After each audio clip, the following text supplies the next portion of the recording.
All right, and we are live. Welcome, Max. How you doing? I'm doing super good. Thanks for having me on this wonderful podcast. No problem, man. Happy to have you here. So I came across you with TikTok, and I was just perusing through TikTok, and I think I saw the one where you were lecturing, and you said, "How can these kids listen to me talk when they're going into debt or something along those lines?" Do you remember that one? Poten- Potentially, this kind of sounds like this sounds like something I might say. It was you going through. Yeah, you were just lecturing. It's just lecturing, yeah, as always. Yeah. So do you do public speaking, or is it lectures at schools, or I do. So that's kind of tangentially related to what I do. okay? So I sometimes am invited to talk about kind of social communication stuff like that. Sometimes to like primary and secondary schools, which is like the coolest thing in the world. But I also do part-time teaching at a business school, which is like a totally different crowd. It's nothing about kind of being inspirational, motivational. It's just about like the freaking like lecture slides and the topic and the exams and stuff like that. Yeah. But yeah, I like both. I kind of like speaking. I remember when I was at school, everyone used to. So I grew up in Ukraine. That's like a whole another topic. But everyone always used to listen back to like recordings or like any videos that we do, and they'd be like, "Ooh, like I hate my voice," and then I'd be like, "Yeah, I kind of like my voice. Like I don't mind it at all. Like rewatching myself." So that's kind of when I noticed that I don't mind it. Not that my voice. I'm aware that my voice isn't great, but it's just I'm not utterly disgusted when I see myself speak or listen to myself. So Yeah, that's always a yeah, great attribute. yeah.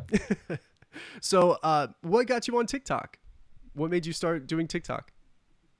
Yeah, so actually, not very much unlike you. I used to have a podcast that was like super niche. It was called Max Talks AI, which was about like artificial intelligence. So I would have like guests like in AI, kind of intersection of AI and law, AI and economics, like some scientists, some journalists, and like would chat to them about artificial intelligence. Uh, but that aside, and then I have a 13-year-old sister, so she was on TikTok all the time, and like I kept seeing that logo, so I was like, okay, what is this? Because I'm on all the other social medias, and I'm kind of like cool like that. So I was like, I'm gonna check it out. And then the first TikTok I posted was a 15-second video of me advertising my podcast, which like no one cared about.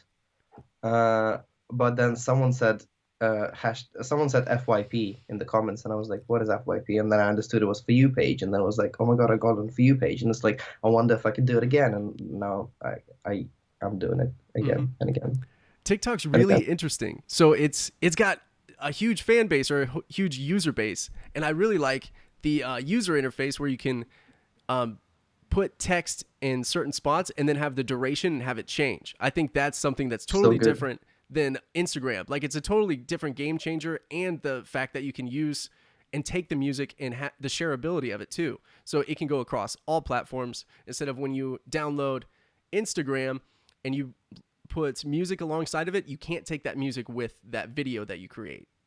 exactly. I Yeah. mean, there are kind of 2 points here. One is the latter one that you made about shareability, which was, I don't think many people understand that that was done by design. It's the corporate expansion strategy of TikTok. Like they wanted to be shareable on all of the platforms, like LinkedIn, Snapchat, doesn't matter. Just as long as you put it out there with that watermark, eventually that's going to lead people to TikTok. Same thing with why TikTok has so many different Instagram accounts, why they're so active on LinkedIn and like all the other social media apps.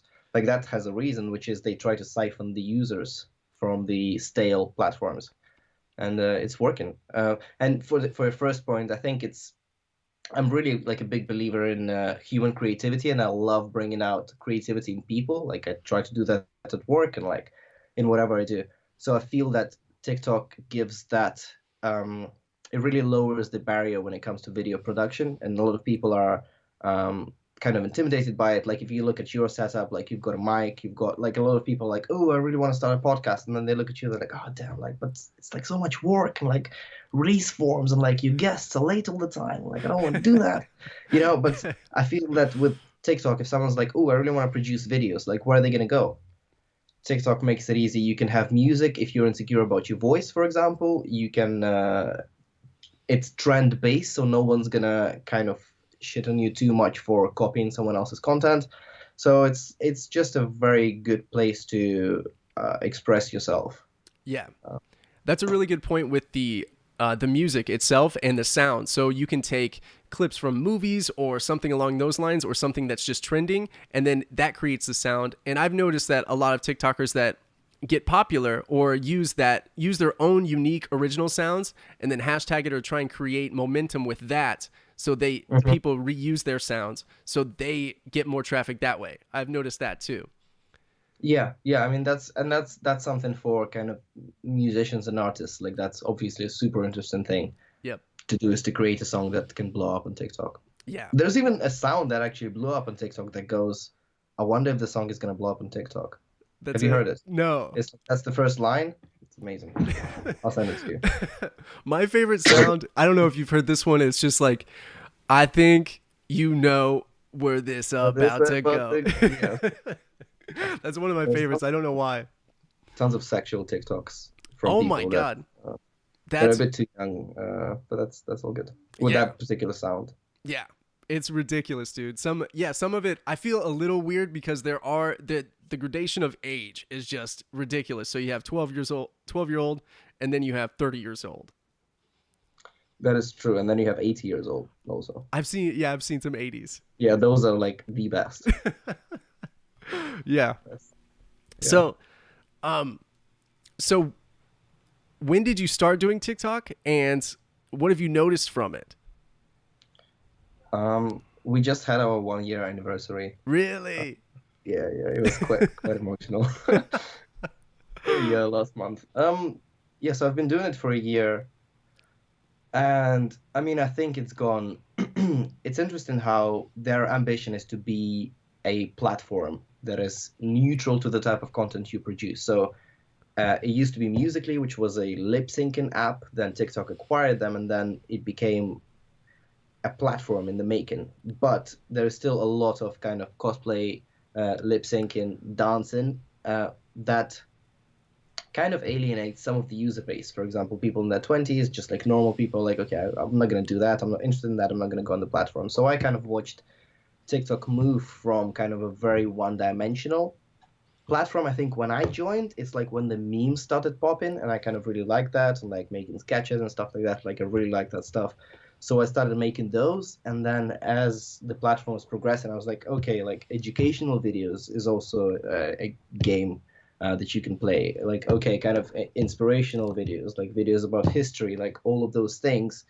You can do all of them videos that don't have a sound where you just speak. Like you can kind of do those. So I noticed that the long tails of TikTok are growing, and the yeah, just celebrities coming in and stuff like that, kind of legitimizing the platform and taking their fans with them. But yeah, I just noticed a vector of development that TikTok has taken, which is just being the next Instagram, I Yeah. guess. And I think it's a far superior thing. The only thing that slows down my TikTok usage, it's very addicting. And it's is the you have to be either alone or have AirPods to listen to it, because you can't be in the like doctor's office or wherever and you listen to Yep. it, because it's disruptive. But that's the Yep. only thing I've noticed. Yeah, but also, like you say that you listen to it and it's disruptive. I remember when you open TikTok and you're looked down upon because it's like, ooh, you're on that weird app. Like, what are you doing there? Like, isn't that like teenagers dancing half naked? Like, what are you Yep. know? So I feel like now like the stigma is almost gone, but there is that element of like, it's weird because it's like, for example, podcasting, and that's a trend towards passive consumption, right? You do whatever the fuck you want. Wait, can I swear? Yeah, you could swear. You're good. I'm not gonna swear too much, You're as you good. can get demonetized because of me. No, Okay, you're good. it was quick. It was quick, and also I have an accent. Like YouTube algorithm is not superior now. No. Um, but yeah, so podcast is like passive consumption, long form content, and that was like the thing. And on YouTube, it was the same thing. Everyone was saying like, what you got to do is you got to have subtitles, and you got to put out longer videos. People watch them 50% of time without the sound on, and then TikTok comes up, and it's like you can't do anything else. Like you have to be fully immersed in the platform, and like there's no subtitles, and it's doing quite well. And it's extreme kind of short form content. So it's like everyone who was saying that long form passive is the way, and you can't do it any other way, kind of looks a bit silly now. Yeah, it does. I'd never even thought about. That's a great point, because yeah, the the passive portion of that, that makes total sense though. Just because it does make sense. I get what you're saying. Yeah, So I think it makes sense. I mean, both kind of have a spot. Like there are 5-hour podcasts about like the Roman Empire that people tune into. But it's just, yeah, I was kind of on the side that you have to put subtitles. You have to like people are at work, people are on the commute, like they won't be able to. I mean, maybe partially it's like even AirPods can be potentially driving some of that because people are just having them all the time and it's not a hustle. That's why it popped in America, I guess. But well, anyways. you were talking about music with TikTok. I don't know how valid this is or how true this is, but they would show downloads of popular artists that would have their sounds or their music used, and there would just be a huge spike inside the analytics. You'd just see this big huge curve upward once that song had hit somewhere the For You page, or someone large on TikTok had used their song.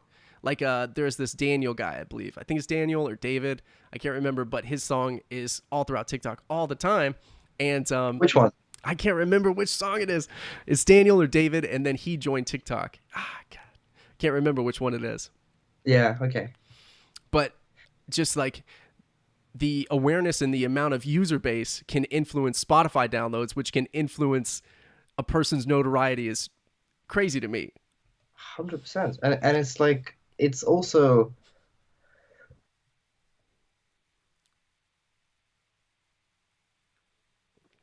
Oh, lost you there. yeah, oops, we lost connection for a moment. Yeah, I was saying that I was watching an interview with someone from the Hype House. Do you know the Hype House kind of story No. on TikTok? It's just like a house of with creators, some of the biggest ones in the US, kind of dance focused, I guess, something like that. Like some people hate on them, some people I kind of like them. They've got like Charlie D'Amelio, Addison, Lil Huddy, like all of those guys and girls. And the guy I think who runs it or who is one of the creators of that idea of the Hype House said that like we run the music industry right now, and a lot of people got really mad at him saying like you're just a bunch of kids in a house, like you don't run the music industry. But at the same time, if you look at kind of the charts, I think some songs that are huge on TikTok would have been huge anyways. Like, the yummy, yummy, yummy, yummy. Like, what a horrible song. But it's like, it would have been big. It's Justin Bieber, whatever. Mm-hmm. And it's big on TikTok too. Like, surprise, surprise. But some songs like Roxanne, Oh yeah. like, who would have known about Roxanne? Like, nobody. He would have had like 8 listeners, and like, one of them is like his grandma. Like, no one would know. Yeah. But I think what TikTok makes it possible is that like you can actually hit top 10 Spotify downloads in a week and starting from zero. But I think there is also like there's a huge element of luck there, huge. Yeah. So it's like not every song is gonna. You can become smart and like there are some underpriced influencers on TikTok. If Charlie D'Amelio uses your song, it's gonna go big probably. So I mean now I guess her pricing is kind of adequate, but like you can look at those kind of smaller TikTokers that aren't as spoiled with brand deals and offer them something that would have cost like same amount of attention would have cost like 1,000 times more on radio or TV or whatever. Yeah, that makes total Pre-roll sense. for I that. saw. Did you see she was on Jimmy Fallon? I like seeing the mediums bleed into each other, and then Yeah, they try and understand it. Jimmy Fallon, his gag is like he's silly and affable, but he's just trying to learn basically, and he's trying to learn the yeah. dance. And it was just a little silly gaff, but I like when they meld. His shoes were fire though. What's that? Fire. His shoes. Oh, his shoes. I didn't even see them. Yeah. It's like Air Max, like some Nike shoes. Oh, And the I suit, do remember that. which I'm like Yes, huge proponent of. I do But yeah. remember that. But yeah, I like But yeah. seeing those meld. And I think I'm not sure if she went on Ellen. She probably will at some point.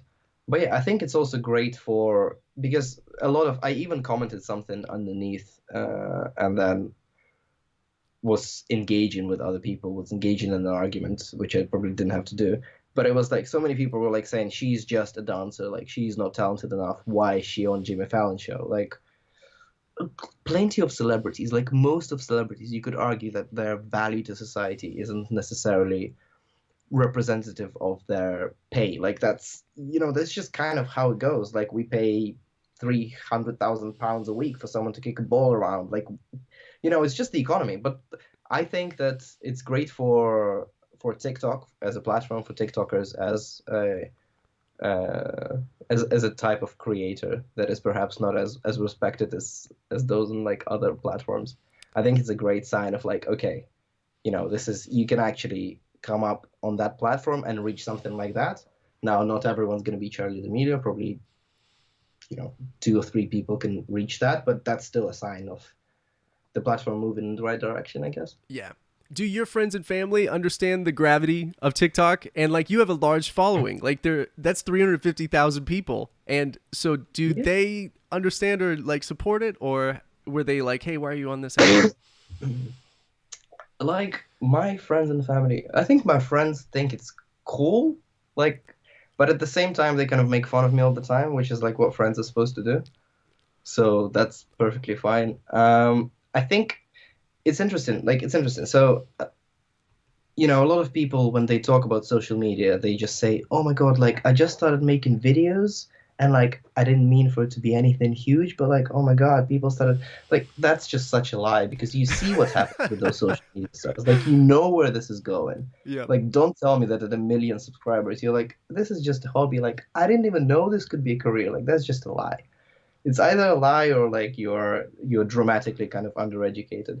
I think I don't think it's like a massive deal. I'm like super excited, but I don't think that's anything that's kind of okay. Like I've made it, guys. I'm an influencer. You know what? That's it. Right. But at the same time, it's cool. And in terms of my family, I think they didn't really understand for a while until I got like an ad, and then like a TV ad, and then people at work were like, "Whoa, like you were on TV like last night. What the hell? This TikTok thing, like what?" Uh, yeah. So I think there was a moment of like, okay, this is, but it's also very fleeting. Like if you think about it, this is something that can end at any point, and it's yeah, a lot of people are very vulnerable with the TikTok fame, I feel. Yeah.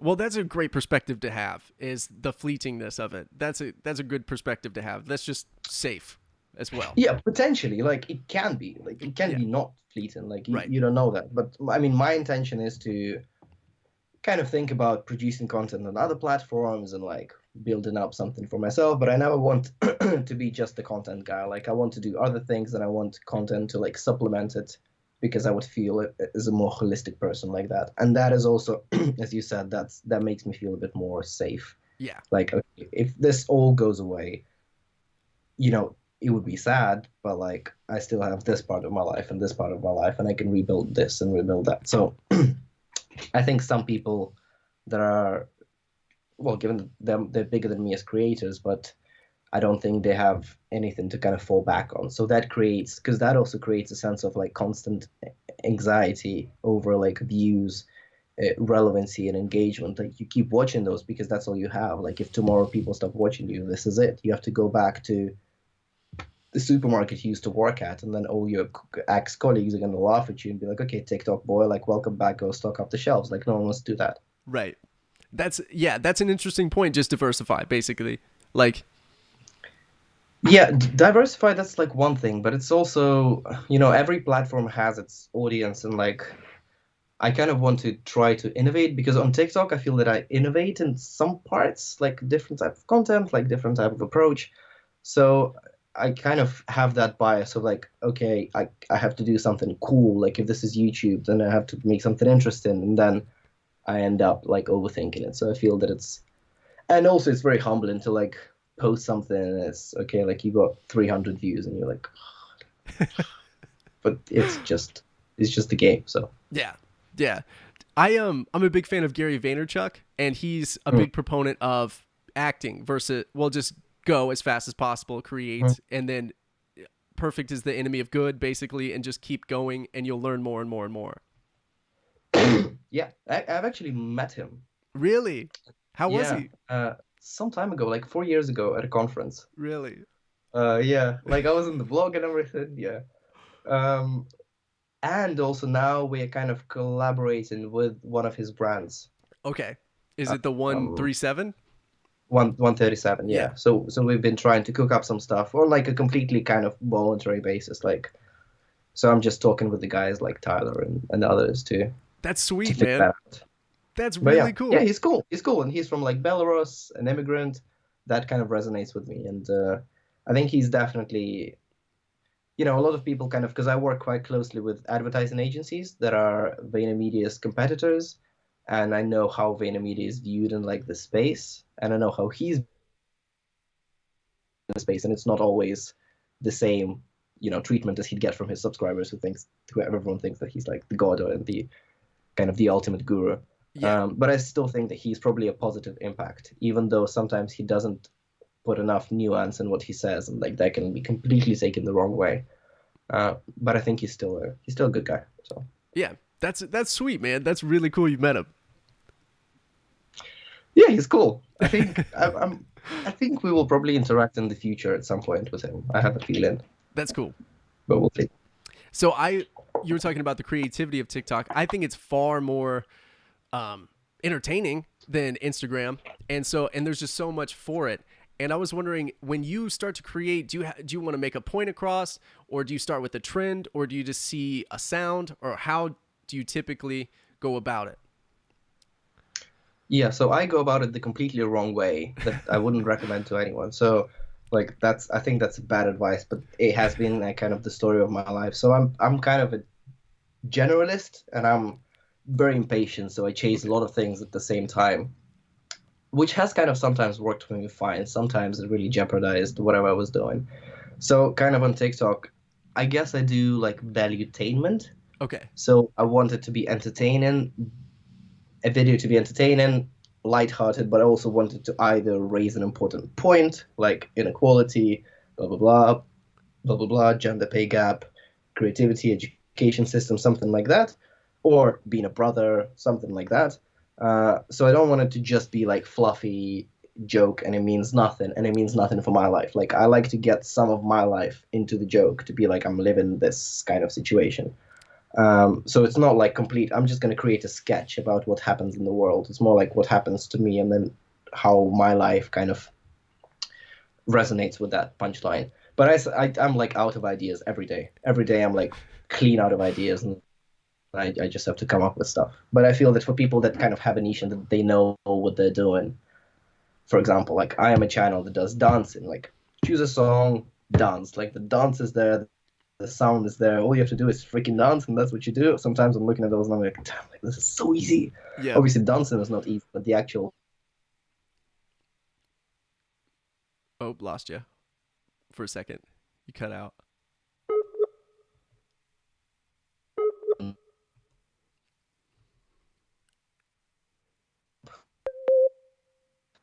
If I want to do, I'm good. That's yeah, it's super vague. You've you cut out for a second. But yeah, oops, sorry. You're Yeah, good. I was just saying that kind of whatever comes in my mind in terms of what to do, I would probably do it in some way. Okay. Unless it's like ridiculous. Like for example, I don't want to make sexual jokes, Good point. even Yeah. though I have sexual jokes at all times, like in my head, like all the time.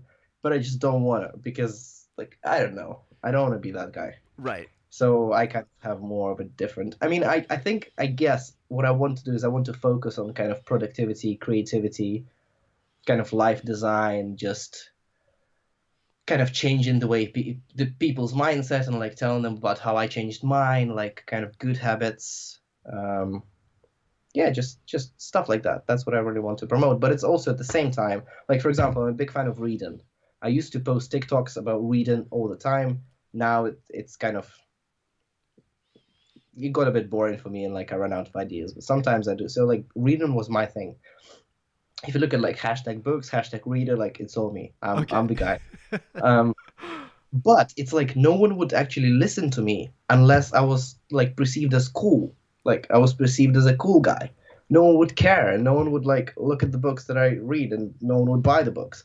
Whereas now, like the feedback that I got is like I looked at you and I thought that like your life and your approach and like how you carry yourself, that's cool. I want to be like that. This is why. I was like, what does he do? Okay, he reads books. I bought a book.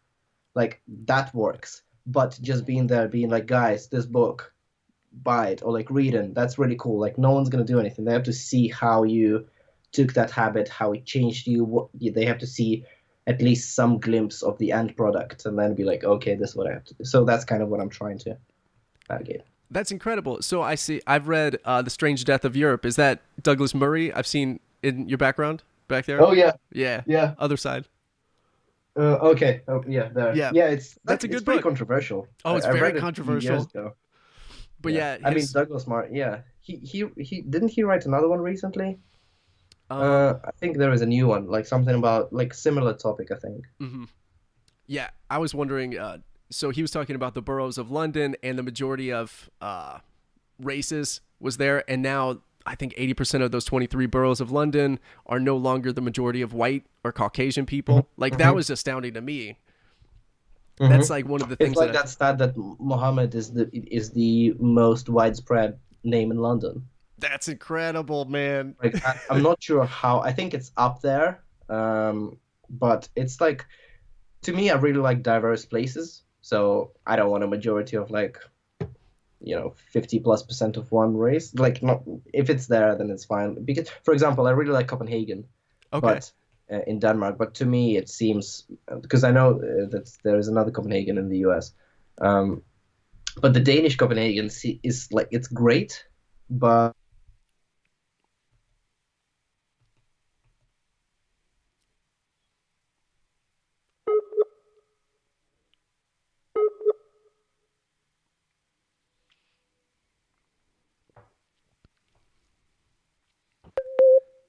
Well, Copenhagen is great, but that's yeah, I what I. think you lost for a second. Yeah, my bad. Yeah, Copenhagen is great, but it's too white. That's what I was saying. Okay. It's not diverse enough. I really like places where you can experience cultural shocks multiple times a day, like London. Okay. Cool. Yeah, I just remember that was being a really good book, and he's a very eloquent, great writer, and I just remember that was like a really good book to read. Yeah, yeah. And then you should pick up probably the new one. Yeah. Um, Yep. So, you also talked about artificial intelligence. I read Nick Bostrom's book. Did you have you read that one? yeah, it's like right there. Is it? Um, yeah, it's right here. Yeah. He scared me to death with that book. That was one of Yeah, the that's most like a super terrifying. scary book. Yeah, I was like, oh god, just I it was like one of the first books I read on it, and I was like, oh man, are we in like serious trouble here or? Well, he didn't know anything about Corona, did he? Then No. this AI thing would seem like a joke. Yeah, like it's in our supermarkets, and this is like just kind of this omnipotent cloud above. You don't know anything about it. Exactly. Like AI is like all good, but like you gotta stock up the toilet paper now and then think of AI later. Is what is the tonality with Corona in your area? Is you're self isolating? I see. I am too. Yeah, like I mean, I'm not the most responsible person in the world when it comes to this type of stuff. But I've been like coughing for a while and I had a fever, so I'm not sure what's up. But I mean, I hope it's not Corona. Yeah, it's been like London is weird. London has this thing about the city that is like, oh, London doesn't stop. Corona ain't gonna stop us. We're going to work. And it's like Oh man. that's an idiotic position. Like it's not about it. Like that was a response to, for example, terrorist attacks. Like the next morning, everyone goes to work as a statement to like you're not going to disrupt our way of life, which I think makes sense.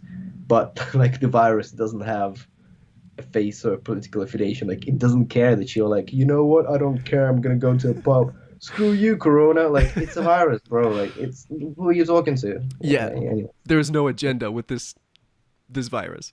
exactly. Like Yeah. it's just virus. Like You had several TikToks that reference Corona because it's so everywhere and you cannot avoid it. But constantly. one of the funniest ones was I'm paying attention to this what is it antibacterial soap that I walk by every day for a year. It was like Yeah. I walk by this every Yeah, day for a such an year. underrated TikTok. That was so underrated. It was I so thought it was good. like hilarious, but Yeah, apparently it wasn't. dude. No, But yeah, that it's was. like there's this hand sanitizer. I've never used it ever in my life. And now I was like, you know what? Okay, and I just the way it was dispensing the soap, I just felt like, haha, like okay, Max, here you go. Yeah. Oh, you ignored me for a year, and now you want to use me. Well,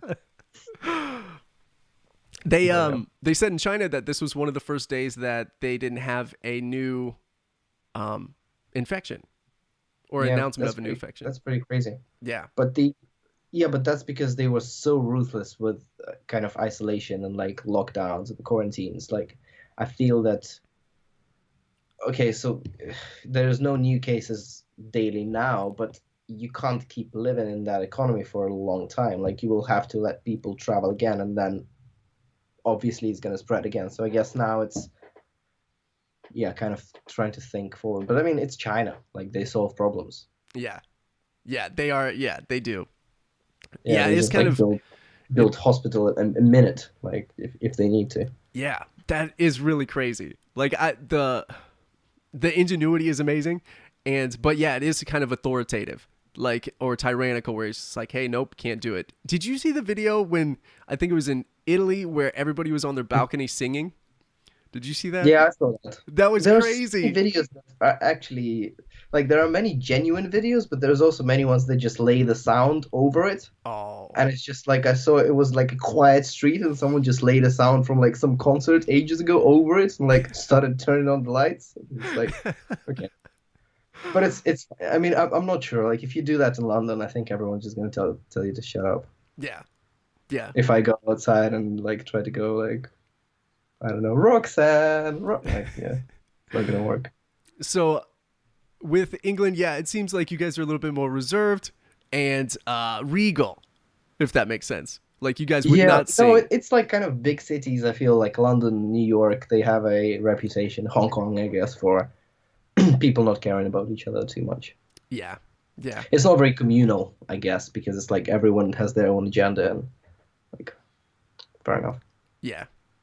So when you were talking with or when you were talking about the creativity with TikTok, one of my favorite things about TikTok is like just the creativity itself and the humor. And when you're starting in like what do you actually what is your what is your end goal besides infotainment or reading or stuff like that when you're trying to reach out to people? You just want to inspire because that's some of the public speaking that I see. Yeah.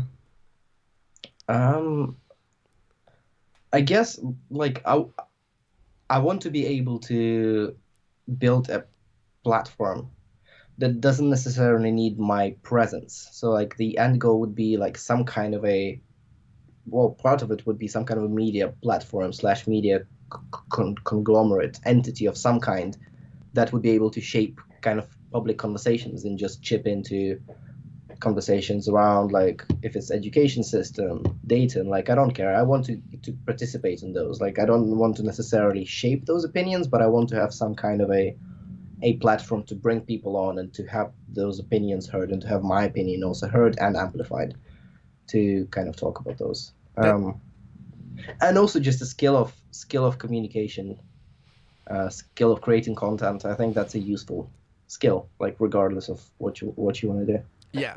Yeah. It's huge. So I think storytelling is one of the biggest things on TikTok. You get a minute, and it crams all of it. And I think it brings stuff to the forefront that's really, really good too. The storytelling, like you have to set a narrative, boom, immediately get the attention, and then also either inform or entertain all at the same time. Yeah, but but it's also about being raw, right? If you're not like, "What's up, guys? Stop scrolling for a second. I just wanna," like if you're not like that, then people will see that Yeah. and they'll be like, "Okay, I don't care." Right. Uh, and if you're like slow and awkward and weird, like this, like you go for it. Like you just do you. Yeah. And if you get to the point after like 30 seconds after you started a sentence, like that's fine if that's you. Because people also like progression. Like sometimes they want punchline early explanation, but they also sometimes want like step one, step two, step three, step four, unexpected ending. Like there's many ways to do it. Hmm. Or like if the situation just happened to you and you're like crying or super emotional, super angry, and then you record TikTok at that location right after, like that's the most flavorsome and wholesome like TikTok content. Like that's what we're there for. Something like that, just to catch a person like either laughing, crying, peeing themselves like in real time. That's I think those types of videos do best. I just saw one with a girl peeing herself doing that SpongeBob trend. Oh That my was god. hilarious. It's like you wouldn't be able to replicate that, but those types of videos, like we need to keep having them on the platform. Yeah. So like the emotional climax basically where it's just like either down low, up high, things along those lines.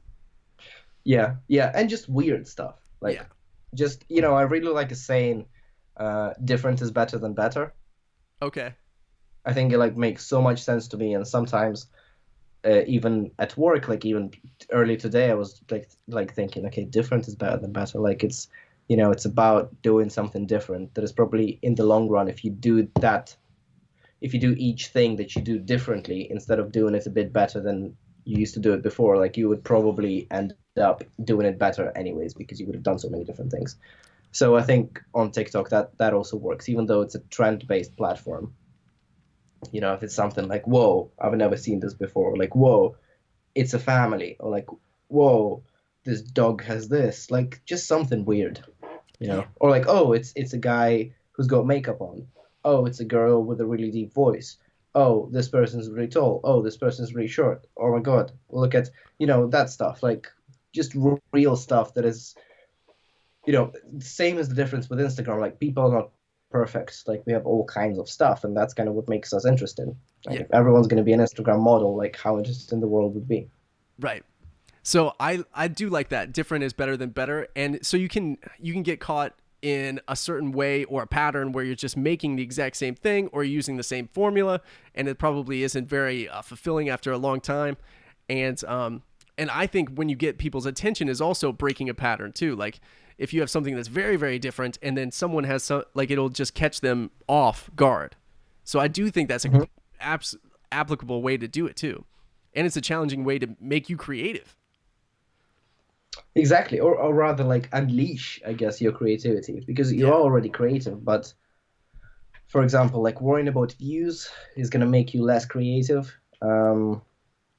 Kind of worrying about people thinking that this type of content isn't something that you should be doing, and it's like worrying about hate and comments, like that's gonna make you less creative. Like if you want all the comments to be perfect, perhaps you wouldn't post an opinion that is like slightly controversial or something like that.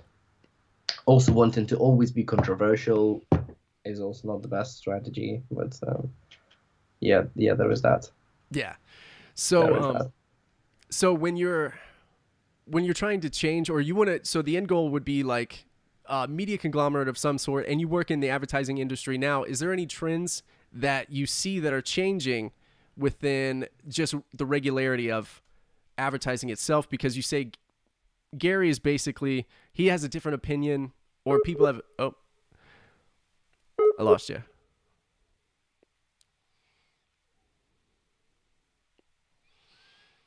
Hello.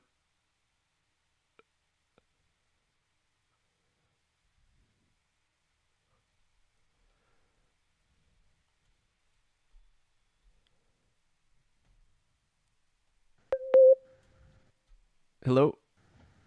Did I lose you?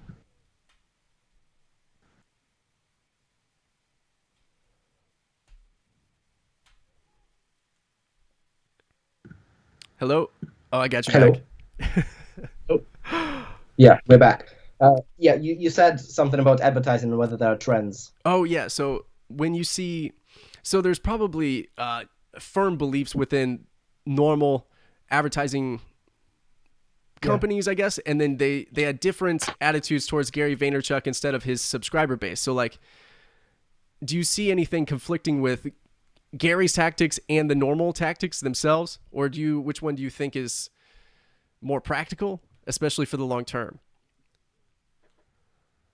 Well, like you'll have to see. I Yeah. mean, I don't work in advertising. I Okay. work in consultancy, Okay. but I work closely with some of the things I do with advertising agencies. So I got Okay. to kind of to know them and stuff like that. And I also have a small consultancy myself, like kind of around TikTok for brands. So I do make some ads like here and there, and like some create some content strategies. Like to me, advertising is very legacy based. They treat it like art, and maybe so they should. They think that the metrics around social media and kind of what is trending, what is viral, isn't necessarily always art and isn't necessarily always pretty.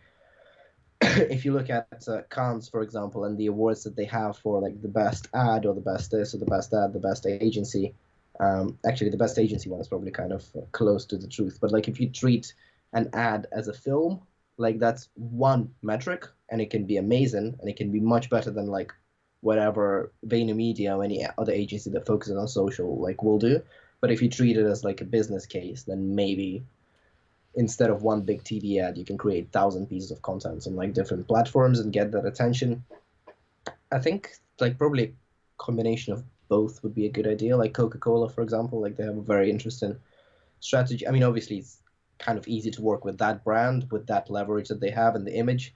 But I think in terms of the trends, like advertisers understand that social media is like an inevitable kind of force, and they have to adjust to it. From my experience, and that, I'm not talking about VaynerMedia in this case, but from my experience, agencies that are focused on social, um, the people there aren't as grand and original in their thinking. Although they think they're more current and modern, I don't think they are as, I don't know how to put it. Like it seems that some of the like the artistic kind of juice isn't quite on the same level. It's not quite as interesting as the way conventional advertisers think, I see. I feel. The way they view influencers is also interesting, advertising agencies, because obviously, you can have like an ad on TV or even on YouTube pre-roll or whatever, or you can just, give it to an influencer, give it to me, and I'm gonna sell it. Like, and I'm just gonna be like, guys, buy this. And like, guess what? They're gonna buy this. So I guess there is that, but I think they view influencers as like talent. Like they used to be actors, they used to be blah blah blah. Now they're influencers. You still need to direct them. You still need to help them, stuff like that.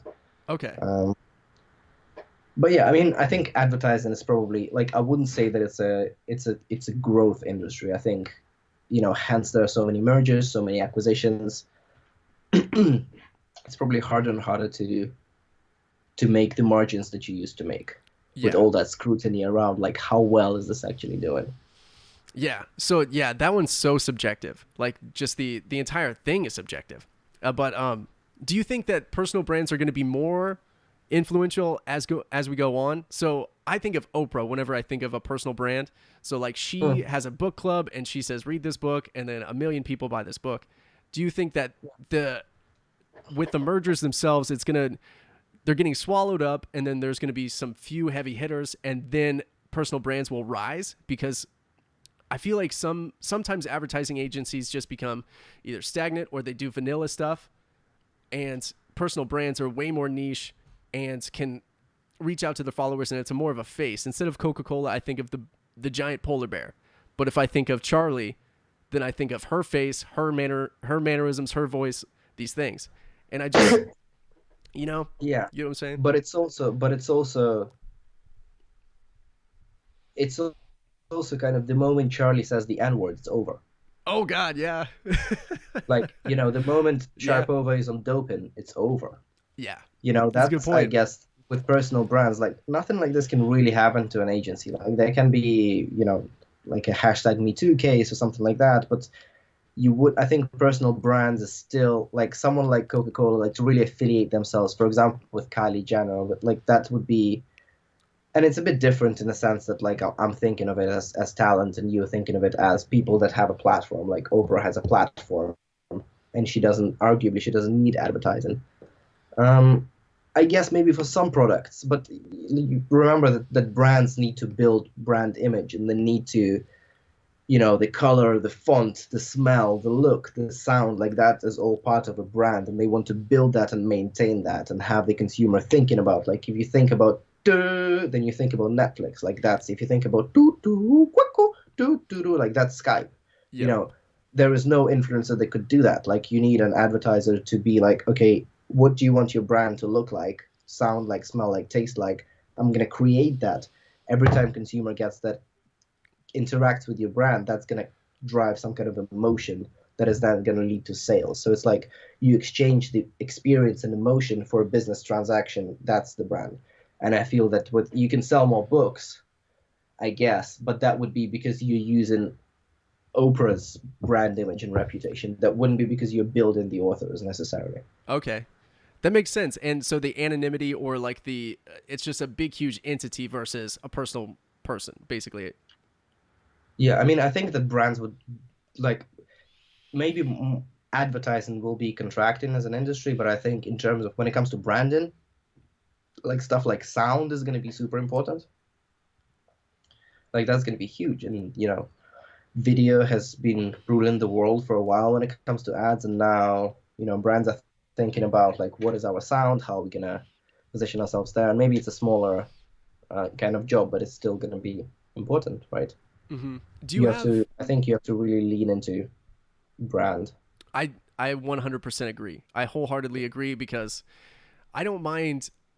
It's just known as well. So like if I like movement watches, I know what I'm going to get when I purchase a movement watch. It's actually, you mentioned the experience of opening it. Like they have a really nice box. Everything is leather bound. You open it up. It's a cool experience. And I know what I'm getting basically. Hmm. I mean, their strategy was full social media influencers, Yep. like Basically. all of the money, social media influencers, and they did well. And so are Pretty Little Thing and Dollar Shave Club, Harry's Shave Club, like all of those. Hmm. I mean, so many brands. Boohoo, like so many brands. Now you were, Maybe these are UK based. Maybe they sound like nothing, but I they are popular. I had heard Um, Dollar Shave Club for sure, but I've never heard yeah, of the other I one. think Boohoo and Pretty Little Thing is a UK based thing, but I'm sure in the US you have the equivalent. Hmm. Do you have an Amazon Alexa or do you have any type of voice? I do, yeah. You do? Um, yeah, it's here. It's kind of turned off. I haven't used it for a while, but Yeah. it's here. I was just curious because you were talking about sound themselves. And now I love those things. I don't have one, but I love being at a friend's house and just there's zero resistance, as like Gary Vaynerchuk says, there's zero resistance to this. Like I just say, hey, play the Jurassic Park theme song, and boom, it's on in 1 second. I just that fluidity is nice. Yeah. Yeah, I think so. I think Yeah. so. I think there is a lot that we'll probably have to figure out in terms of the way we use our voice and the way those things understand it. I actually went for a workshop. Amazon does a really good thing with they have a really good strategy on basically attracting app developers to Alexa skills marketplace. And I went to one workshop where you have to build a skill, and it's like you have to apply creativity and you have to understand process of like, okay, so how do I make this task possible? Like what tasks are possible? Like is it about, for example, one thing that is really huge in the UK for Alexa is like rubbish collection, uh garbage like collection. Hmm. So it's Monday it's plastic and like green and blue bins, and then like in a week it's the small bin and um, the bin for like recyclable glass and stuff like that. There is usually like a little leaflet from the council that you have to look at.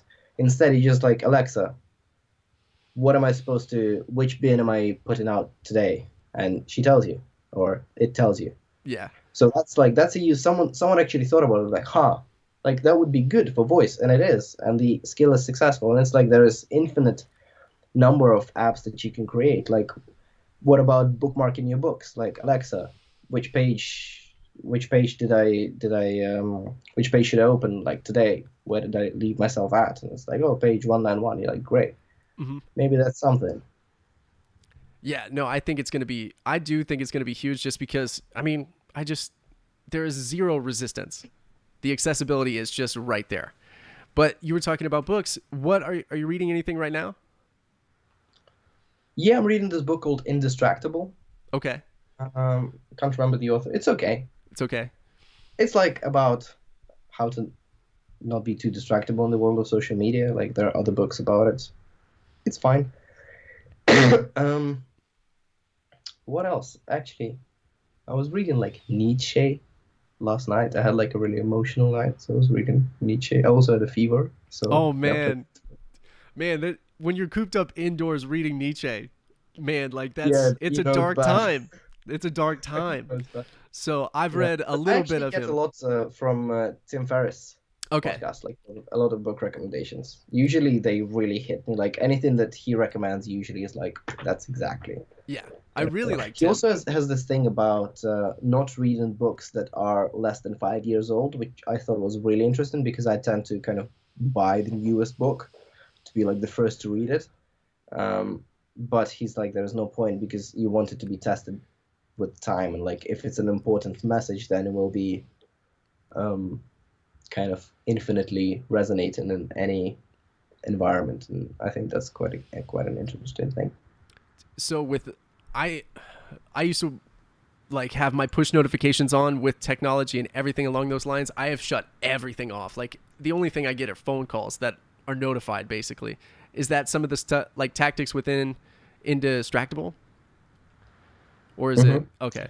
Um, I think it's like a mixture of yeah, I mean it's using like a little quadrant. I can't remember it now. I can no, it's in my room anyways.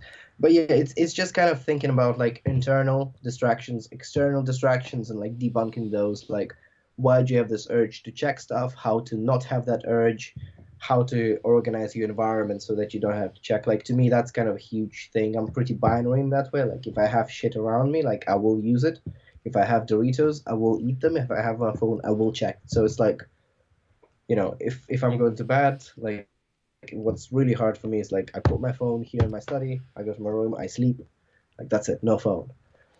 And it's like a bit like you sleep without your leg, like oh my god, where's my phone? But it's well, like I guess it kind of has to be done. But yeah, so it's just kind of like life design around creating less distractions, being more focused. It's good. It's like a it's it's kind of like essentialism by Greg McKeown, I think, but it's a bit more targeted at social, Okay. at your phone. Like that's kind of essentialism when it comes to your phone. Yeah. So I would look at it as like hygiene. So like you practice these things a certain amount of the time, and it's just like it's good practical stuff to do. So similar to like the blue light is horrible for your from your phone for you for your circadian rhythm, I guess, when you right before you go to bed. So like I think of it as like hygiene. Like it's just like a good like washing hands or something along those lines. It's just Hmm. good practical things to apply, and you have less anxiety and you slow down and you're kind of more there. You know. Hmm. What's your screen time? Like a day? Oh, mine, I have no idea. I Mhm. don't keep track of it. I make sure that I have all my notifications off and I go to it. I whenever I'm doing something, I do Tim Ferriss's thing where he's like time slots. So like I'll make sure I have a time slot, I have these things to do, and then if Hmm. once I'm done with it, then I'll do it. But my screen time, I Hmm. would say I'm on my phone because I use my phone all the time for either podcasting or stuff like that, or I listen to books on tape or on Audible. So like my screen time is high, but I feel like it's applicable some points, but that Hmm. might be me just justifying it too. Hmm. Maybe I feel that it's more difficult, and I mean, as you'd understand, Matt, it's more difficult when you also do stuff online, and it's like you're like, oh, I'm on Instagram because I'm doing this post, but it's like then you look at your screen time and you're like, that didn't take that long. Like surely. Or I look at my TikTok, it's like today I was posting TikTok, so like obviously I spent a lot of time on TikTok, and it's like, bro, it's like 5 hours. You did one TikTok, like what are you talking about? So yeah, I kind of have those. I used to be much better at it actually, before TikTok. Now I'm like I really have to figure out. But also like unlike hygiene, there is no exact recipe. Like who knows? Maybe you are about to sleep, but then you have this fire idea, and you're gonna record it then and there, and it's gonna be the most popular video of all time. That's gonna change millions of lives. Like I don't know. Like what if it happens? Probably won't. But yeah, yeah. I guess there is no like correct answer, but we are probably using our phones too much on average, I'd say. There's But a it's hard, man. Yeah, it's very hard because I mean, I in America it's like there's this weird frantic like just always got to be on, basically fear of missing out. So it's like this Oh, no, weird, then it's the same. yeah. So it's like I don't know exactly how to curb that or slow it down. I just don't think you'll get slowed down at all. I don't see it slowing down, especially with TikTok itself, because I would say you and I are using TikTok before a lot of users, right? Like I think it's highly addictive, and I just heard about it a year ago ish, 6 months ago, and I think Mhm. there's going to be a humongous user base that will use it even more behind us. So I don't know how Mhm. you'd slow it down. I just don't know how you do it. Like, and who's to say you Yeah, have but to? I guess. TikTok's smart. Like they're so smart. Yep. I've kind of had my privilege of like spending some time with people that make decisions of that kind of scale, or like people that are close to people that make decisions of that scale. I'm not gonna kind of reveal anything new, but it's like they understand what happened with previous platforms. Like they're not stupid. They look at Instagram. They're like, okay, people Photoshop in their images. We don't want to have that. Bullying. We don't want to have that. Live streams with nudity. We don't want to have that. Hate comments. We don't want to have that. A lot of politics. We don't want to have that. And like the transparency in terms of ads, and like when a creator is being sponsored, you need to know. This is why TikTok has an inbuilt creator marketplace, brand marketplace, which means that TikTok understands who's collaborating with who, and it's like very clear when there is an ad, and policies around that are kind of very strict. So it's like they're learning. Mm-hmm. And the thing with addiction, like one thing, for example, how Google is different from Apple. Like Apple, once you bought a smartphone, they don't care how much time you spent on it. This is why they introduce screen time. They're super fine with it. Like use your phone minute a day. Like I don't care as long as you buy the phone and you buy the next one. Google runs ads, like that's their thing. Like they want people to spend time on platforms because you sell ads. Like that's what they do. So they're in a more kind of difficult spot. I feel that with TikTok also. Of course, you want to use the app as much as you can, but you also don't want to create that conversation of like it's addictive, it's causing suicide, it's blah, blah, blah, blah. Yeah. So Do I guess I hope that they will.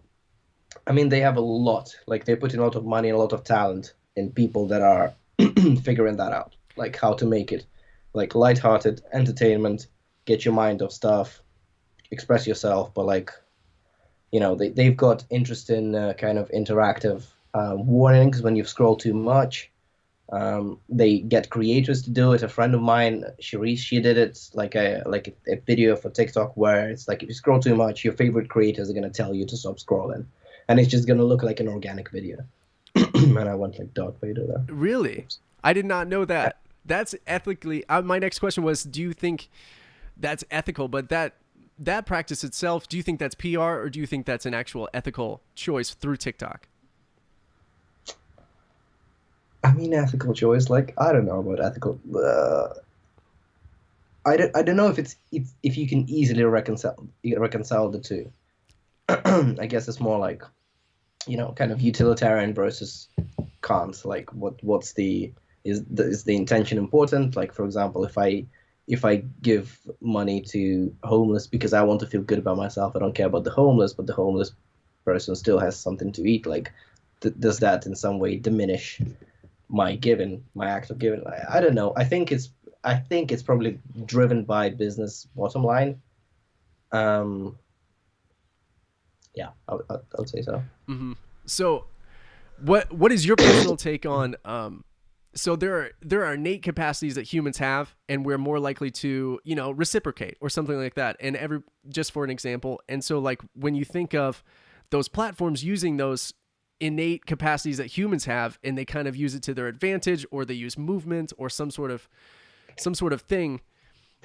When do you think it's a catch-22 where we're not making the decision of free will itself, or actually using it because we want to use it, because those innate things that we unconsciously are more likely to do? When you have a million people, you're gonna have a certain proportion of those innate qualities of those people to do that thing that they've actively put a feature on their platform to do.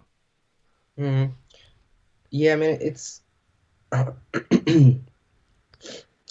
don't like the fact that platforms are made, and that's interesting. Do you know Cal Newport? No. He wrote Deep Work Okay, I've heard of it. and a bunch of other books. kind of quite. He was on someone's podcast. I think it was.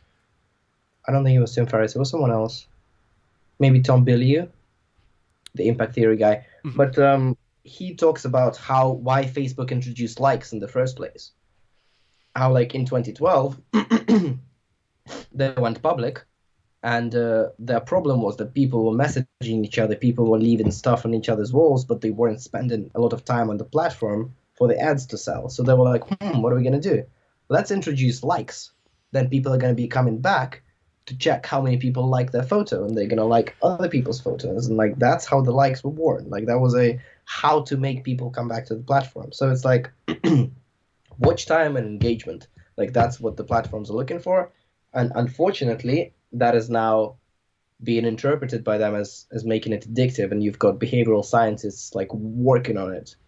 Some of the smartest people working in the world working on like how to make sure that we keep scrolling, which I'm not super comfortable with.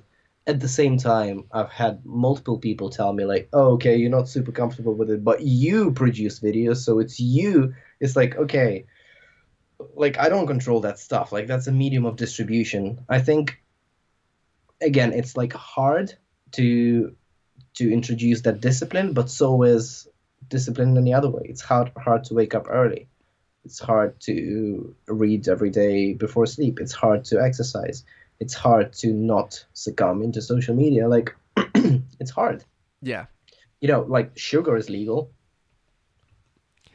We can like sugar is super addictive Yeah. and it's killing people like millions a year. I don't know. So is social media, like what's I guess. Hmm. Some might argue. Yeah. But at the same time, like it's also hugely like when it comes to creativity, when it comes to entertainment, when it comes to education, when it comes to breaking down barriers, when it comes to getting people from minorities, minority background heard, when it comes to empowering um, different viewpoints, like it can be huge. Yeah. So I guess we'll have to swallow um, the negative second order consequences. Yeah.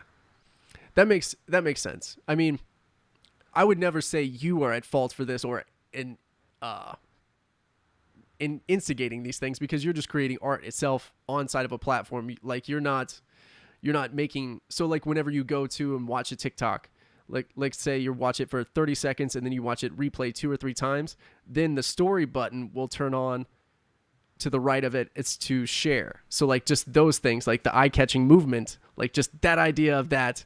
And it's just I would never say that the person creating that video is um an accessory to that, to those little Sure, but you are behaviors. benefiting from it. You're one of the beneficiaries, It right? is free. Yes, you're right. It is a yeah, it's free. Yeah, and it's also like TikTok is doing the same thing for creators. Like you take Hmm.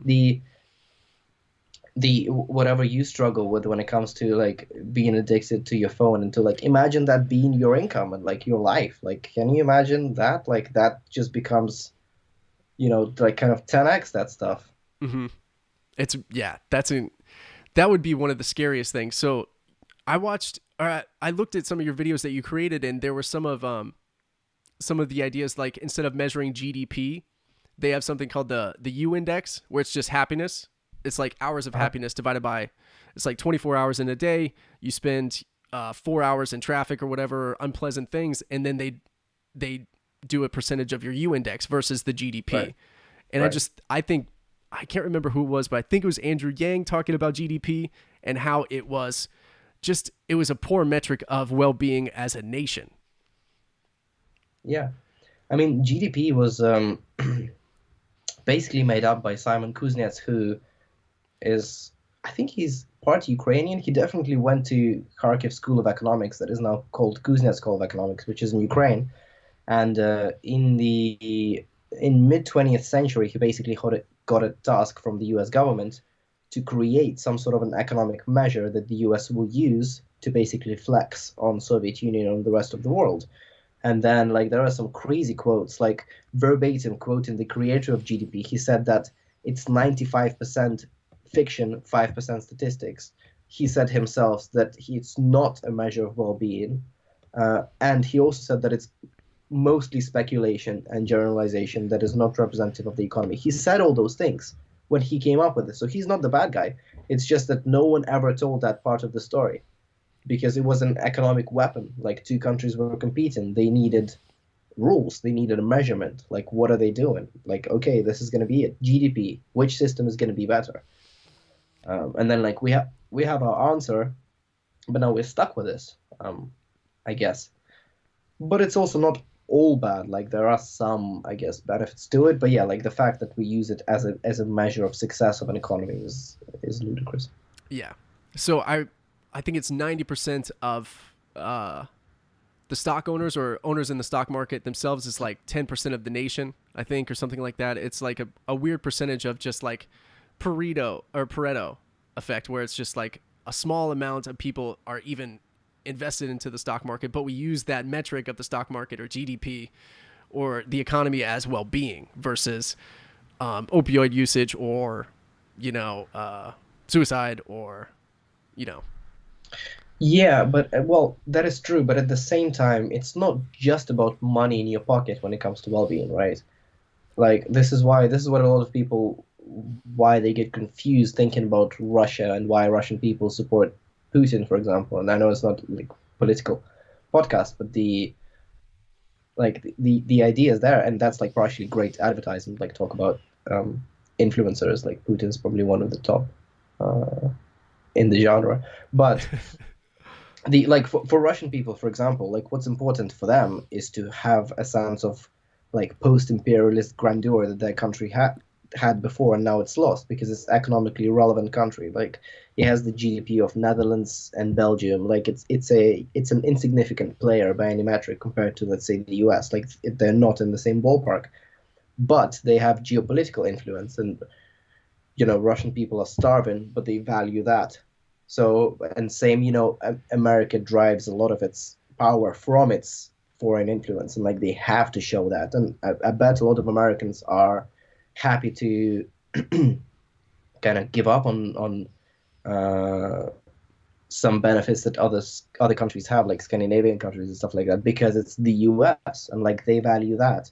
And like some people might think, especially kind of liberal, individualist people might think that that's not the right way to do it. But like, who are you to judge? Those people think that this is the way they want their country to be like that, and that's fine. And a lot of great countries were built on that idea. It was like people were starving, the country was building its reputation. Like, since when do we think that that's kind of irrelevant and the amount of money you have and like whether you can bike to work and like stuff like that suddenly matters? Like, which one has the idealistical and moral higher ground here? Like, I don't know. I'm obviously not suggesting that everyone should support kind of nationalist leaders, but all I'm saying is that different people have different, I guess, value spectrum and value compass, and mm-hmm. I think it's yet to be worked out what exactly we should value. Mm-hmm. It's a good point. I mean, I think America is so new, so it's like we are still tied to this idea. Like we're tied to the American idea, where actually Douglas Murray talks about Europe's so old, and so this idea of like we are so new and we have like these inert or innate values, and like we stand by these things, and we're still running off the inertia of our ideas, and so it's very difficult to change those ideas too, like GDP, Yeah, and I basically. mean, for sure. But it's also, well, I mean, Ukraine is even younger. Ukraine is like 30 years old, something like that. Which shows, like, our performance shows that we are super inexperienced as a state. But I mean, yeah, I mean, the US is a hugely complex country, hugely complex, and like you can see that across, like, a lot of people think it's very easy. Like, I'm a fan of like Bernie Sanders and his policies and stuff, but I studied, I don't know if you know, I studied inequalities in social science at London School of Economics. So kind of the subject of inequality was like what I did for a year. But a lot of people think that the US can just be Denmark or be Sweden. It's like it's not an option. Like it's not a workable option. It's a completely different country. And it's so complex. Like it's hard. It's hard to make it work. Yep. It's huge. That's one of the biggest things. It's just the sheer size and then landmass too. Like It's diverse. Yep. And It's diverse. Like, yep. So people in Louisiana are totally different than people in Washington. Like there is a stark difference, and it's almost like it's just own different their own different countries basically. It's just like there is huge differences between uh, just how mannerisms and uh, cultural things and food, even like just behavior themselves. Like there is a huge difference between those things, but we are collectively this thing, but and we're pretending we're yeah. this one thing. Yeah, it's like yeah, some states have like In-N-Out burgers, some states have Wendy's, some have like Taco Bell, Chipotle, or whatever. Um, but yeah, I mean the US is fun. Have you seen that video of Trump? A reporter asked him why is he calling coronavirus the China virus? Do you see that? I saw the news headline, but I didn't see the video. It's so ridiculous. They're like, so why are you calling coronavirus China virus? Can you stop? This is racist. He's like, that's not racist. That's not racist at all. And then he said something like, I call it China virus because it comes from China. China, like that. He like made such an emphasis. Like he's like, yeah, I call it the China virus because it comes from China. It comes from China. Yeah, That's what he said. China. Yeah, he's got a crazy. China. Yeah, He's like exactly. China. China. It's Yeah. it's ridiculous sometimes. So the things he seems like he's just going off the cuff most of the time, and he's a lot of the he's 77 years old or something like that, or 73. So it's like you're not going to change this man, and by no means do I think he's uh fit for this at all, because he's said several things that do not align with basically the WHO. Like there's just several Yeah. things that he has said, and I'm just like, okay, so he's just behind the curve basically, and I just hope he has good people around him that are making him pay attention basically. Yeah. Okay, so two things on this, and also for the audience. Like one, there is this guy who is so funny. He's making Obama Trump sketches on TikTok. Mm-hmm. Like like Obama and Trump on a road trip. Obama and Trump are playing hide and seek, and it's amazing. Like the impersonations are amazing. Okay. Like amazing. If you just Google like hashtag Obama, Obama Trump, or Okay. as in not Google, but search on TikTok, like you'll find them. And also Bernie is now on TikTok. Just Really? joined recently. I did not know that. Yeah. So, I mean, which is like a classic Bernie move. So I'm Mm-hmm. not surprised. Yeah, I saw his team did something like they created a meme, but it was on Instagram, and I was like, I thought it was a joke, but it was actually Bernie's page, and I was like, oh man, this is interesting that he has done this. Yeah. I mean, it's cool, I Mm-hmm. guess, and he's also in a position when like things aren't going very well. So it's like you gotta do something, right? You gotta Right. mobilize the young voter. Yep. Good What luck better place to go? with Corona.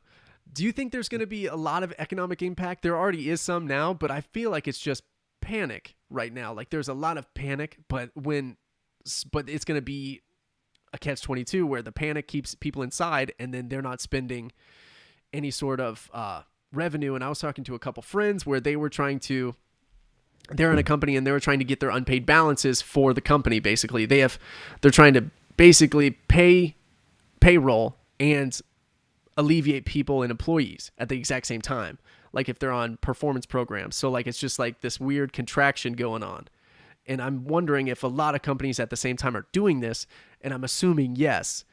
And I just wanted to see what you thought of the economic impact of this going on.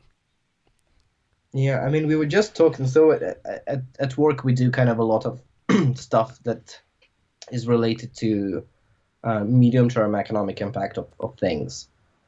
Usually, we like to kind of model the positive impact, but here, obviously, there is negative impact. I mean, like GDP figures, I think will be revised probably every quarter.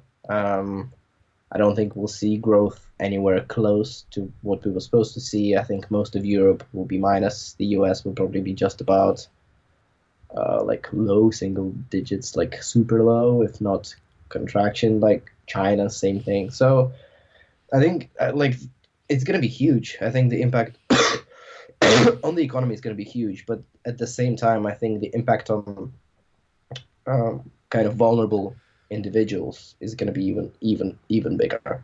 with this type of pandemic where the elite workplaces are okay because you can work remotely and you've got these digital things, like you have some cushion. Like people that are hit is like a local shop, like a cafe, a manufacturing facility, airlines. Like my friend just got laid off like 2 days ago. He's a flight attendant. Like it's real. Like people are actually losing jobs. Like people are losing jobs because of the coronavirus. Uh, and I think that's probably. I mean, I guess in the long run, the economic impact is also impact on people, like because not as much in social benefits, like austerity and stuff like that. But I think to me was it's crazy because I haven't really experienced this before being like an adult. Like I don't really remember financial crisis being a huge deal for me. Like, whatever. Bro, but now it's like, okay, like people lose their jobs. Like people like lose their jobs. It's like real Yeah. because of the virus. Yeah. It's a weird black swan. You're just like, oh my God, no one saw this coming. And it's just like everybody stays inside and Some everything people comes to saw a it halt. coming. What's that? Bill Gates saw it coming. He did? Yeah, there is a video from his TED Talk 4 years ago. And if you watch it, it's like some people, the guy who just went on Joe Rogan saw it coming. Like people understood that there will be a pandemic, and people were kind of ringing the bells for a long time that we're not investing enough in research. Um, so it's not like we didn't see it coming. Like we needed to invest in public health way more. We needed to be prepared for. It's like if as that guy said, if we treated it like military, like we prepare for something, for a war with the disease, like that's something you put in place. So I think it's a long-term goal. So this is why elected politicians aren't always too keen on using that budget for that long-term goal. Yeah. For the good. I think with all of this, so I think the 2008 crisis made people fear banks and the financial system. So I think this thing is kind of like this is the rehearsal before the giant pandemic. And so that attitude and that policy may be changed through public opinion that way because of the effect of just people losing their jobs, all of these things. Do you think that would actually change policy and the people's attitude? Or do you think it was a nature or as a act of God basically, and we can't prevent it? No, we can prevent this. Mm-hmm. Well, at least we can react to this. Um, like we haven't destroyed the planet with nukes just yet. So like we have some common sense. Like surely we can agree on some things. Like this is not okay. Like nuking each other is not okay. You agree, I agree, we agree. Like that's and some people still don't agree, but that's another point. But I think same can be with the virus. Like I think China, the US, Europe, and like the kind of the medium income economies, low income economies can be like, okay, like this is bad for all of us. And it's also so global. Even if we have a trade war, like we're still so connected. So it's bad for all of us. Like let's work together to find. I think there'll probably be something in that direction. And also, even though it does affect the vulnerable in terms of economic impact, we have tons of rich dudes that are at risk. This is why this virus is getting so much attention. Like Tom Hanks can get it. Oh my God, Tom Hanks got it. Like wow, now it's serious. Like Yeah. before, that was a joke. Thousands of people died, but like I don't care. But Tom Hanks got it. Damn. Yeah. Now we got to do something about it. We can't lose Tom Hanks. Mm-hmm. Like, and it just shows, the elites are affected by it. They can't hedge themselves against it. Like, of course, they can like be in a full lockdown, but there is something like it's kind of democratizing in that sense. It's a virus. Like, it doesn't care. Yeah. Indiscriminate. There was a NBA player that was joking about it, and he was rubbing his face all over reporters' mics, and he was like, "Oh, hope you don't have coronavirus and all these things." And then he got it moments late, like probably 48 hours, Who's the 72 hours. player? I don't remember his name. I don't follow Uh, basketball anymore, but it was just karma at its finest. You're just like, man, you were silly, and now you're a spectacle. You're just like, man, you the, were a role model, basically. it's like that Nigerian priest. Did you see that? Mm-mm. Oh my God. So there is this priest in Nigeria who like literally left the church and he kept shouting like, "I'm going to China to battle coronavirus." And everyone was like, "Yeah." He's like, "I'm gonna defeat coronavirus." Everyone's like, "Yeah." He gets on the plane, goes to China. In a day, China releases the news that goes, Nigerian priest is hospitalized with coronavirus, and it's just a picture of him there on No. like a hospital bed. Like, what the hell? It's it's awful. Uh, It's awful. And that's what's one of the most terrifying things is it's very infectious. And it's like they say 30 to 50% people are going to get it. We don't have to beat this horse to death if you don't feel like if you don't want to talk about corona too much. I know it's like it's everywhere, but I'm when you get 50% and then 2% of that 50 get really sick, it's scary. it's crazy. Yeah. It's crazy. Well, it wouldn't be. I guess it wouldn't be 2% of the fit. I guess it can be 2%. Yeah. Anyways, I'm not an expert, so I'm not gonna. Yeah, Yeah. but yeah, I it's scary. Like I hope we sort it out. Me too. I There is 100%. actually on point of indexes. There is this talk about developing a toilet paper index. Really? Yeah, which is gonna be like there is this VIX fear index that works for the stock market of like that's the highest it's been since 2008, by the way. But it's called VIX Fear Index. But they want to do the same thing for consumer in like consumer buying habits, like irrational purchases, stockpiling, and stuff like that. And that might be called toilet paper index, which That's I think is great. hilarious. Wow. It would be useful. I mean, I I've been to the store twice since this thing is probably in the past, I don't know, 2 weeks or so. And there's a lot of tension or just like a little bit, it's just like we all Tension, know. they're like fist fights. Yeah.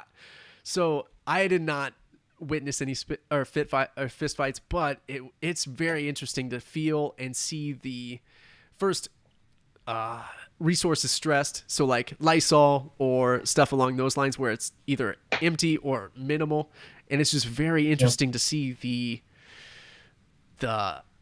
the acts that people do. And that was just one store in 2 weeks, and just the difference in it in a span of 7 days. It's Yeah, very it's interesting. crazy. Yeah. Did you ever It's see crazy. what was that? Go for it. Oh, did you ever see the movie Contagion? Have you ever seen that movie with Matt Damon? Oh, with the. Oh, hang on. I think I'm thinking Mark Wahlberg. Oh, Matt Damon. Mark. There was this one with like the trees. Oh, that was Mark Wahlberg. That was The Happening. The Happening, which everyone thought was shit, but I kind of liked it. Yeah, Same thing with Daredevil. Everyone thought Daredevil was the worst film of all time. Like that's my favorite superhero film. that's your. I love Daredevil. It's Okay, Ben like Affleck. okay, like Avengers: Infinity War was good. Like I don't know, when I was a kid, I would rewatch Daredevil, Lord of the Rings, The Two Towers, and the second Matrix nonstop. Dude. I really So like those three, so I don't know, I like it. I loved Lord of the Rings. Lord of the Rings is one of my favorite favorite trilogies of all time. It is the best. Like I read the books and then it came out and it was just stellar. It's one of my favorite things in the whole It's world. just so good. Yes. It's like absolutely timeless. You can rewatch it like infinitely until you die. Yeah. It's Yeah. so good. And The for every girlfriend of mine had to go through like a Lord of the Rings rehab, like full experience of like you're gonna watch this and you're gonna love it, and this is it. We're gonna watch it together. Mhm. You know how women have their dog and that's like the deciding factor. If my dog likes you, this is the metric and then we can move on from here. Yeah. Well, This pretty is much, yeah. yeah. If you like Lord of the Rings, we can move on. No, I don't care if you like it. Like, Oh, pretend that you like it. okay. Pretend that you like it. Like, I don't care. You can hate it secretly. That's fine. They're making another Matrix. Did you see that? The fourth one? Yeah, I'm excited. Hmm. Me too. I'm not super. For me, I was excited about The Hobbit, even though I knew that it was gonna be not as good. But I was still pumped. Like, this is stuff that kind of is nostalgic, and I love it. So I know that it's not gonna be as good, but it still has glimpses of greatness that was there. So it's like if The Matrix has something, from the original trilogy, then like that's fine. And Keanu Reeves also is such a beast, so He is, dude. Is there anybody more iconic or meme oriented than Keanu Reeves? Like he is full of memes, and there's videos of him on TikTok just eating an ice cream cone, and people are like, "Love Keanu." Like it's just, is there anybody else like an actual Um, celebrity? well, some people are super meme worthy. I guess Trump, like Trump is big. honestly, God, yeah, he's Trump. big. He's huge. Yeah, Trump is huge. That's funny. Yeah, I'm a huge fan of Keanu. I'm looking forward to Matrix 4 for sure. I just recently watched the second one too, I think. Or was it the second one where the replicating of Smith? Just saw that one recently. That was a crazy one. And there's a moment where you can exactly see where the CGI switches over. So you see Keanu and it's actually him fighting in the park square or whatever. And then you can exactly see the change of, well, that's CGI. Like there's just a moment in time right when you see Yeah, it. The but CGI that has Park changed. Square scene, like, It's and cool. when you remember when he bleeds in the was it the Keymaster's house? When there is like a fight with like swords and axes with like this bunch of kind of Asian looking people, Yep. and then someone cuts his finger, and then Neo's got blood, and they're like, "Oh, he's just human, kill him." And Yeah. it's like, oh man, Yeah. And the cool. highway scene is legit. That was one of the craziest scenes. It's following that right after that fight scene, the highway scene where he's getting Oh chased by yeah, those two twins. The with weird, the twins. yeah, Ah, yeah. It was sweet. That still holds up. Matrix 1 still holds up. Matrix 3 it was just very elaborate. It was just like they had to tie it up somehow. And yeah, it was just not one of my yeah. favorites. I mean, some people don't like the second one. Well, A lot of people don't like the second one, but it had a lot of fight, and like I kind of liked it. And yeah. Neo was just so cool, so overpowered. Just like, oh. Do you like Christian Bale, Batman? No, for some No. reason I didn't like it. Like, it's a good film, but I was never. I mean, I much prefer Marvel stuff. Hmm. Much like, yeah, like the Avengers and Iron Man. Like to me, that's superior. Yeah, Iron Man's legit. They're making another Thor, so I thought they were done, but they're making another Thor. Christian Bale's in it, and Wow. I and it's like Love and Thunder, I think. And then Black Widow was supposed to come out, but due to Corona, that's been postponed. So like, there's several Marvel movies coming out. It's just everything is slowed down. Yeah, I mean, I can imagine. I mean, it's such a tricky time. Yeah, But yeah, I mean, Marvel with the Disney Plus, like they've got it kind of, I guess it sucks for films, but for Disney Plus, like you couldn't have a better launch than everyone staying at home in a lockdown, and you release your streaming service. so Oh my God, so like we so we have had it for a little while, but I was talking with Paul Tweedle. He's a YouTuber yesterday, and he said it was coming out this week, Disney Plus, in the UK. Mhm. Yeah, yeah, It this was, week. yeah. I was like, oh my god, dude, that is like the best timing, and I just if you like Marvel, but do you like documentaries? There's a cool documentary on Disney Plus that's coming out. I don't know if you'll get it or not, Great. but the Imagineering docu series is really cool. It shows like Cool. basically the engineers or the Imagineers themselves, how they created a lot of the art and then the rides as well. It's really cool. Yeah, I mean that's gonna be interesting. Hmm. Like also talking about kind of brand to kind of finish where we started, like the what Netflix has done, being such a and actually this book I also recommend hugely.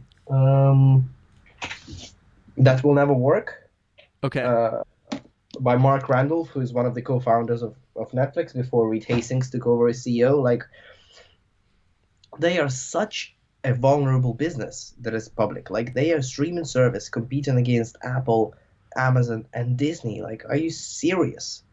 Like they were a subscription service, like DVD shop. Like that's it. It's so crazy. But like there are songs about Netflix. There are songs that are called Netflix and chill. Like it's part of the culture. It's part of the hip hop culture. It's cool. It's red. Like even though Netflix is relatively, vulnerable kind of compared to some other players that have cash flow and like they have their own IP. They don't have to buy it, or they have just like Apple. They just have cash, like infinite amounts of cash. They can buy whatever. But still, like Netflix has that brand. It's that like no one's gonna Disney Plus and chill. Like Right. So, Disney will not have that sex appeal ever or that coolness about it because it's Disney. It's different. Like it's idealistic. It's princesses. It's a dream. It's a story. Like it's different, mhm. And Apple, Amazon Prime, like it's just interesting how Netflix, being such a one-dimensional kind of one-trick pony in some ways, has like perfected that. And when you go home and you think about like online streaming, you think Netflix, even though soon there will be so many options. Yeah. I think, yeah, so the path of resistance, like I think Netflix, it does infect the culture a lot. So I would like the Aaron Hernandez documentary. Like when that thing came Mhm. out, I would go to dinner came out on like a Wednesday. I talked about it on Wednesday or Thursday, and then I would just hear it throughout the culture and just everybody's like, "Hey, have you heard about that?" Well, that is power. Like that is a lot of like that's a Or lot. The Like that's Irishman, crazy. or Bird Box. Yeah. Like Bird Box, that's yeah. exactly like it was a whole like movement, Yeah. And it's like, have you heard there's a song that goes na, na, na, she wants Netflix and chill. I want to get rich and bill. Da da da da da da da. Like it's this rap song, Mhm. obviously with a rap like voice. Yeah. But in so many songs it's like that. Like Netflix and chill is a thing. Like I don't know. It's gonna be interesting to see if that's gonna keep them going until they figure out a way to compete. Yeah. Yeah. I agree, man. I'm really excited for that. And if you get Disney Plus, let me know what you think. I And will get it okay, probably. for sure. Cool. Let me know what you think, man. But I gotta go. I've had a pleasure, man. Thank you so much for coming on. You're always welcome on. I had a great time. Whenever you want to come back on, you're always welcome. Awesome. Thanks a lot, man.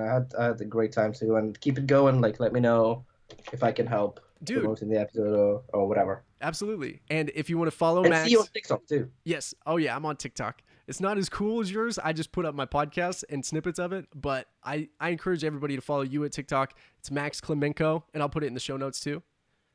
Great. Cool. So thank you so much, brother. Right. I'll get in touch later, okay? Brilliant. Thank you, bro. All right. Bye bye bye bye Ciao. everybody. Ciao. Bye, guys. Bye, listeners.